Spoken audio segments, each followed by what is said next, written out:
Bonjour, nous sommes le dimanche 15 août et nous nous retrouvons pour le tout dernier épisode du bouquet. Pour clôturer ce projet, nous écoutons pour la deuxième fois Pensée. Aujourd'hui, elle aborde avec nous la question du consentement sexuel. Attention, ce sujet peut heurter à la sensibilité de certaines personnes.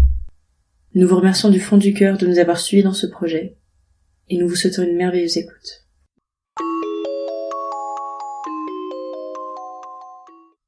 Bonjour, je suis ravie de vous retrouver au micro du bouquet, c'est Pensée. Aujourd'hui, je vais vous partager une histoire particulière. Je pense que mon histoire va faire malheureusement tristement écho à vos expériences peut-être. Tout d'abord, peut-être commencer par le fait que cette histoire nécessite des avertissements puisqu'il va s'agir d'expériences particulièrement compliquées peut-être pour certaines personnes, puisqu'en fait ce sont des récits de violences sexuelles. Voici les faits. Donc en fait j'étais en 4e année d'études, donc j'avais 21 ans, j'en ai 24 aujourd'hui, mais ce souvenir est vraiment très frais dans ma mémoire. J'étais vraiment pleine d'énergie, je débordais d'enthousiasme, puisqu'en fait j'ai fait des études qui m'ont vraiment passionnée, et je rencontrais du coup vraiment des personnes passionnantes. Je suivais un cursus assez particulier sur Poitiers, voilà, un master très ouvert sur le monde et sur la vie associative en général.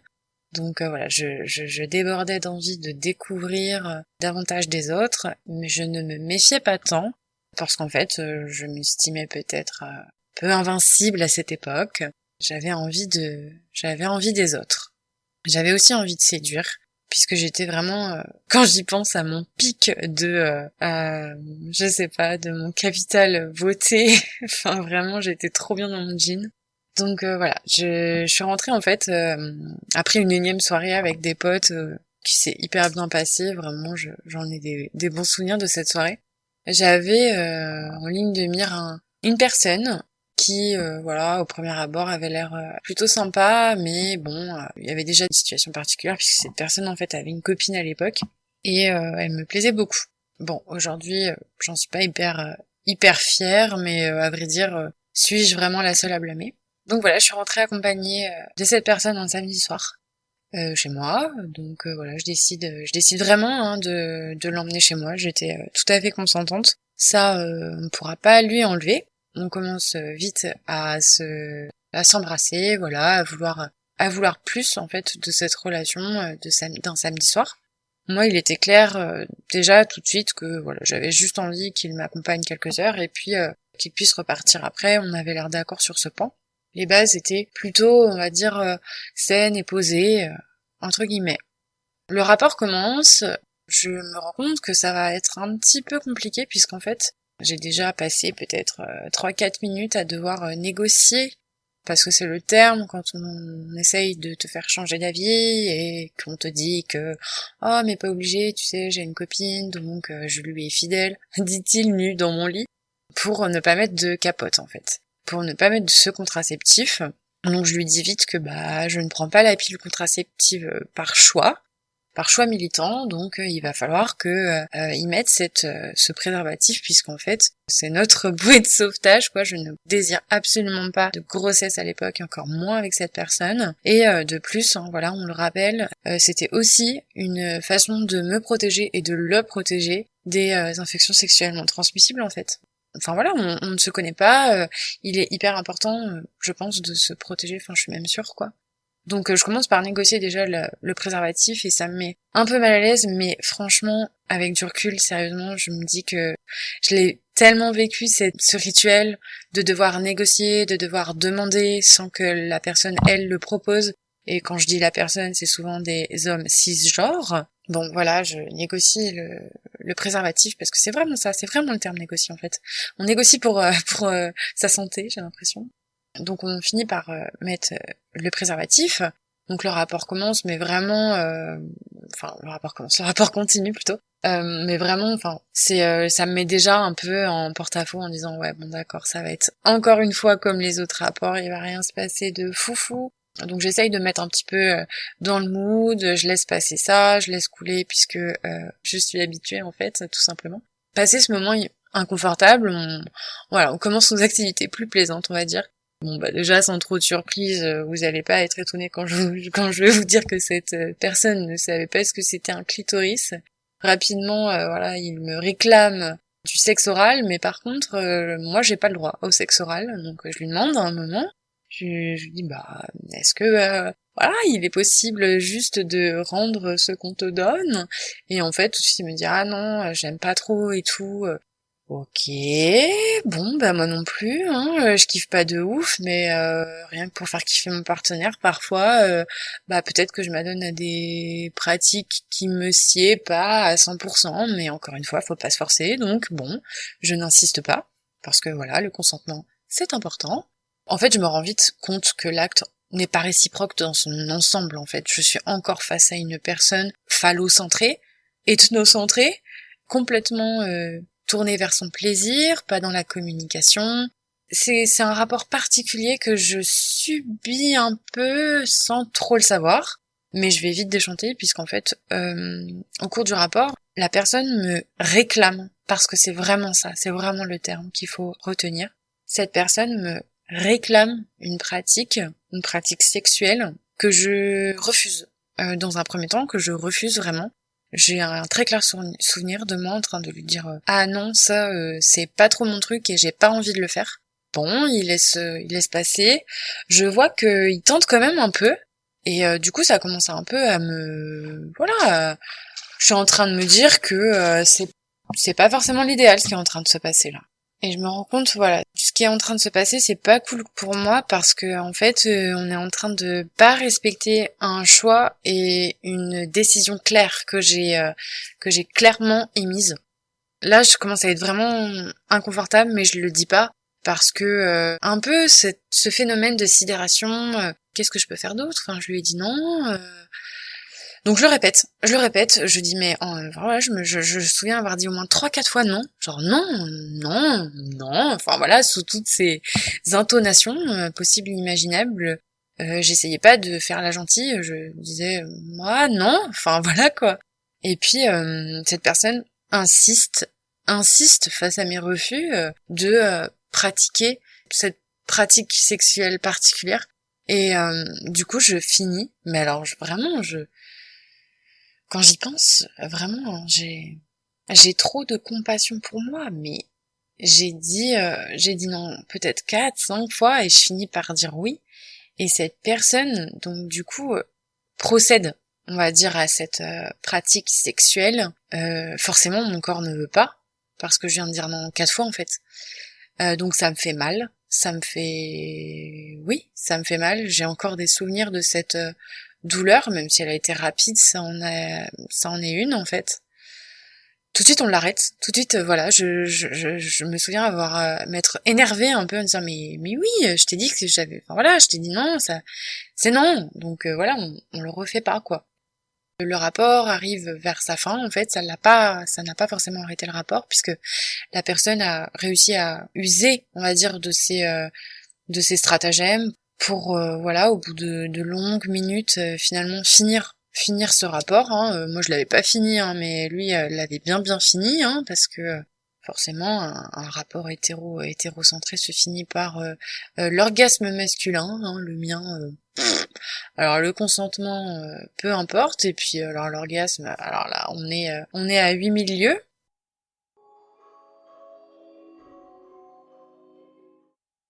Ma première réaction a été de vérifier que le préservatif était toujours en place, digne d'un rapport qui se passe vraiment pas bien du début jusqu'à la fin, c'est qu'en fait le préservatif a glissé.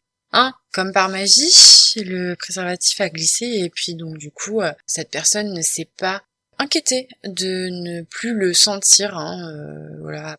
Après en avoir discuté avec mon partenaire actuel en lui disant, en lui demandant surtout, parce que je dispose pas de pénis, donc j'avais encore la bonne intention de croire que il l'avait pas senti, que ce préservatif avait glissé. Donc j'ai demandé à mon copain actuel en fait si c'était possible en fait de pas vraiment sentir un préservatif qui glisse, a priori, selon mon partenaire qui dispose d'un pénis et donc qui a utilisé des préservatifs. Clairement, en fait, c'est quasi impossible de pas sentir que la capote avait glissé, puisqu'en fait, au niveau des sensations, c'est pas du tout la même chose, et que de toute façon, enfin, c'est quelque chose sur ton, sur la partie de ton corps où il y a le plus de nerfs. Compliqué de pas sentir un truc pareil, mais je pense que voilà, donc du coup, cette personne ne s'est pas inquiétée du fait que la capote avait glissé et des conséquences surtout. Je pourrais avoir un enfant de 3 ans, lui, il n'en serait même pas au courant. Responsabilisons les hommes de demain, hein. Donc après la fin de ce rapport, donc la fin de son rapport, eh bien moi ma première réaction après avoir vérifié que le préservatif était toujours en place et qu'il ne l'était plus, c'était évidemment de lui dire au revoir, hein. Je l'ai très rapidement poussé vers la sortie, ce qu'il a fait, donc j'en étais ravie. Dès qu'il a passé ma porte, j'ai filé dans la douche en fait pour pouvoir frotter, enlever, décaper, hein, clairement toutes les odeurs, toutes les substances que je pouvais avoir sur moi qui me dégoûtaient. Vraiment, je me souviens avoir eu un dégoût, un vrai dégoût durant cette douche qui a duré, qui a duré pas mal de temps. Ça m'a fait du bien. Ça, c'était la première conséquence de la fin de ce rapport. C'était de me sentir sale et salie. C'est limite quelque chose de physique, je veux dire, c'est comme si on avait de la crasse sur soi. Les autres conséquences du coup de ce rapport non protégé, ça a été du coup de regarder la pharmacie la plus proche, les horaires d'ouverture. Donc on était dimanche. Du coup ma pilule du lendemain m'a coûté 19 €. Ça je m'en rappelle encore parce que j'étais étudiante à l'époque et que j'étais à 19 € près en fait. Et que je me souviens avoir demandé au pharmacien d'avoir la moins chère.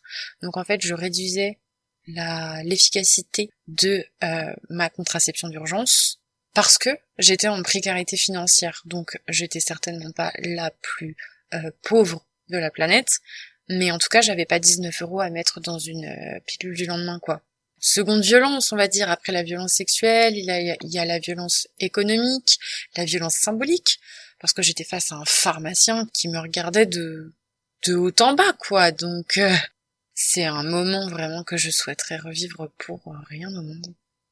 Par la suite, en fait, ça a été inconcevable de poursuivre, on va dire, ma vie sexuelle sans me faire tester pour toutes les maladies sexuellement transmissibles. Donc voilà, en plus de la pilule du lendemain, il a fallu que j'aille faire les tests HIV, etc., etc. La charge émotionnelle, de ces moments pas agréables du tout quand on est en attente des résultats. Pour résumer, pour que vous puissiez l'avoir bien en tête, alors de 1, il faut que je négocie le préservatif. De 2, il insiste pour avoir une pratique sexuelle que je refuse à plusieurs reprises. De 3, il éjacule sans préservatif, donc sans mon consentement, toujours. Et de 4, il ne se charge pas de la contraception d'urgence. Voilà. On fait souvent face à de la stigmatisation, de la remise en question.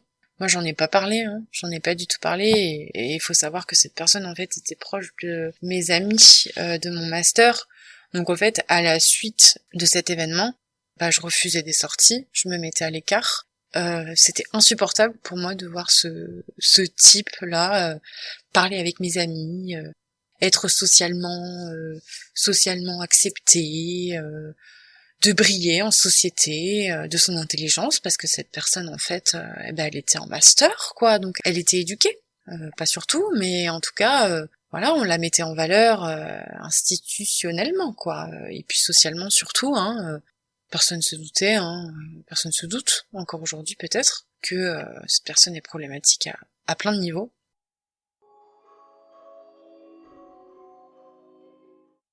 Il y a eu plusieurs phases, j'ai eu une phase de dégoût, de colère, de résilience, et puis j'ai eu une phase aussi de prise de conscience.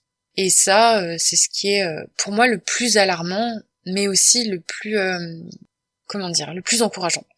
Je m'explique. Suite à mon master, donc je suis partie en service civique à Paris. Et là, je me suis confrontée à un univers féministe qui s'appelle les collereuses de Paris.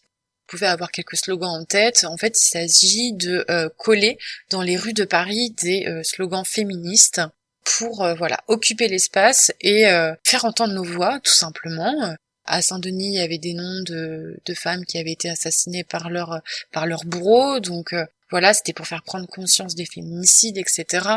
Mais là où je voulais en venir, en fait, c'est là où en fait j'ai pris conscience que l'événement que j'avais vécu lors de ma 4e année d'études, c'était en fait un viol, clairement un viol, parce que j'ai pas donné mon consentement. Même si j'ai dit oui au début, j'ai pas dit oui pour tout et mon consentement n'a pas été respecté. Je me baladais dans les rues de Paris, je sais plus dans quel coin. Je sais juste que ces mots ont résonné, mais vraiment en moi. Ces mots étaient non, c'est non, si tu insistes, t'es un violeur. Et il y en a un autre qui était tellement vrai, qui est tellement vrai et qui devrait être enseigné, éduqué, sur lequel on devrait insister tous les jours de toute la vie. C'était le slogan suivant: si tu insistes, ce n'est pas oui. Ou encore, si tu insistes, c'est pas consenti. Ces slogans, ils étaient pour moi des révélations, parce qu'en fait, aujourd'hui, je regrette vraiment sincèrement d'avoir cédé, de ne pas l'avoir foutu dehors tout de suite. Et je regrette vraiment les efforts que j'ai dû fournir, en fait, que ce soit des efforts économiques, des efforts émotionnels, des efforts organisationnels. Et là où ça m'alerte beaucoup, c'est en fait, malgré le fait que je me pensais déconstruite sur ces sujets de violence de genre, en fait, avec la complicité de notre société qui est elle-même bâtie sur la culture du viol, j'ai pas tout de suite identifié mon expérience comme étant un viol. Puisqu'en fait, cette situation, elle ressemblait en rien avec l'image faussée que la société nous vend du viol. Donc en fait, je me suis rendu compte bien après que cet événement, c'était un viol, puisque je n'avais pas donné mon consentement. Pour moi, j'avais dit oui au début, et j'ai dit non pendant. C'était un rapport compliqué, mais c'était pas un viol.